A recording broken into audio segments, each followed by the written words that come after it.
Hello gas, আসসালামু আলাইকুম। আজকে আমি আপনাদের কাছে কিছু খুবই গুরুত্বপূর্ণ কথা শেয়ার করব এবং কি প্রবাসী ভাইদের জন্য কিছু কথা শেয়ার থাকবে আমার এই ভিডিওতে। লিবিয়া টু ইতালি আর বাংলাদেশ টু লিবিয়া। এই যে আপনারা যারা ইতালি যাওয়ার স্বপ্ন দেখেন, যারা মনে প্রাণে ইউরোপে যাওয়ার স্বপ্ন করেন, ইউরোপ মানে কিন্তু ইতালি। এখানে ঘটে যায় নানান ধরনের কিছু কথা, কিছু বেদনা, কষ্ট এবং কি জীবন। এখানে আপনি জীবনও যেতে পারে এই কাজটি করতে।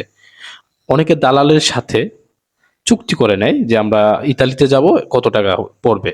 সেই ক্ষেত্রে দালালকে যে টাকাটা চুক্তি করা হয় সেই টাকাটা দেয় বাংলাদেশ থেকে। প্রায় যে টাকার অ্যামাউন্ট আমি না বলি, 8 থেকে 10 লাখ, 12 লাখ, 15 লাখও হতে পারে, এরকমও থাকতে পারে, 7 লাখও হতে পারে। তো দালাল যার কাছ থেকে যেভাবে পায় ওইভাবেই নেয়। নেওয়ার পরে আপনাকে প্রথমতে পাঠাবে আপনাকে দুবাই। দুবাই আপনি সেখানে থাকবেন, সেখানে থাকার পর বেশ হয়তো বা 5-7 দিন বা 10 দিনও থাকতে পারেন। তারপর আপনার দুবাই থেকে আপনাকে নিয়ে যাবে লিবিয়া, বেইজাং বেংজি শহরে আপনাকে সেখানে নিয়ে যাবে দুবাই থেকে। নেওয়ার পরে তারপরে শুরু হবে আপনার গেম ঘর। এই গেম ঘরে আপনাকে এই আপনার লিবিয়া থেকে আপনাকে ইতালি নিয়ে যাবে একটা সাগর, সেখানে পাড়ি দেওয়া হবে। এই পাড়িটা দেওয়ার এখানে আপনার অনেক কিছু ঘটতে পারে। আপনি গেম ঘুরে যাবেন যখন আপনি গেম ঘরে যাবেন তখন আপনাকে 2-3 দিন থেকে 4 দিন বা গেম ঘরে আপনাকে রাখবে। রাখার পরে সেখান থেকে আপনাকে একটা চুক্তি হবে। সেখানে আবার চুক্তি হবে, আপনার কাছে আবার টাকা চাওয়া হবে। তখন আপনাকে চুক্তি হবে যে আপনার বডি যদি কন্টাক্ট হয় তাহলে আপনাকে হয়তো বা 4 থেকে 10 লাখ টাকা নিতে পারে। বডি কন্টাক্ট মানে আপনার যদি সেখানে কোস্ট গার্ডের ভিতরে আপনি যখন নদী পার হবেন তখন যদি ধরা পড়েন, তখন তারা হয়তো বা তারা ওই একটু যে কোনো একটা ওনাদের ওয়ে আছে, তো হয়তো বা তারা আপনাকে বাঁচাবে বা চেষ্টা করবে।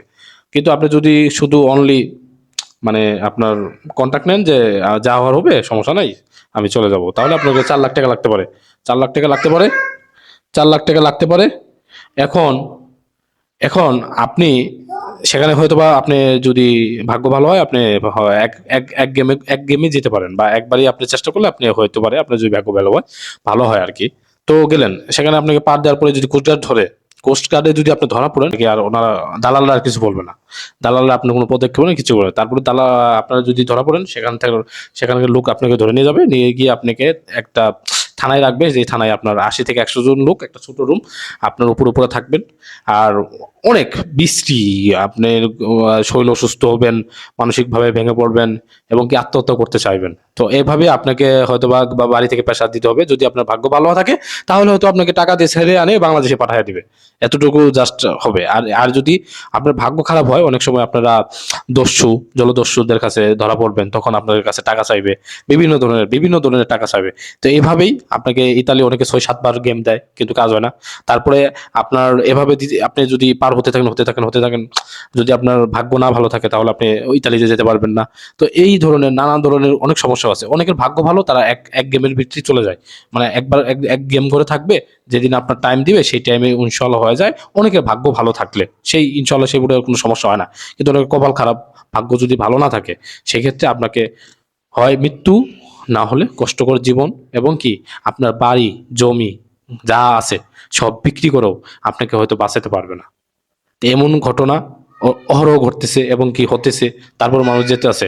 তখন তখন আপনি তখন আপনি বাড়ি থেকে নিঃস্ব হয়ে সবকিছু হারিয়ে, হ্যাঁ, সর্বশেষ কথা হচ্ছে কি, আমি মনে করি আপনি 10-15 লাখ 20 লাখ টাকা খরচ করে না খরচ করে দেশে কিছু একটা করেন।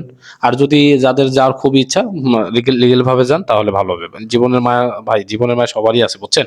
জীবনের মায়া ত্যাগ করে যা কাজটা করা ঠিক হবে না। কারণ আপনার পরিবার আপনাকে হারাবে, আপনি আমার পরিবারকে হারাবেন। জাস্ট এতটুকুই আমার সতর্ক করার দরকার, আমি সতর্ক করলাম।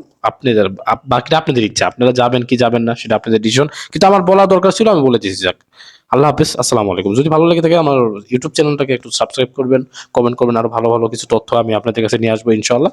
মানুষের কাজে যেন লাগে, যে তথ্যগুলো মানুষের কাজে লাগবে আমি সেই তথ্যগুলোই দিব ইনশাল্লাহ।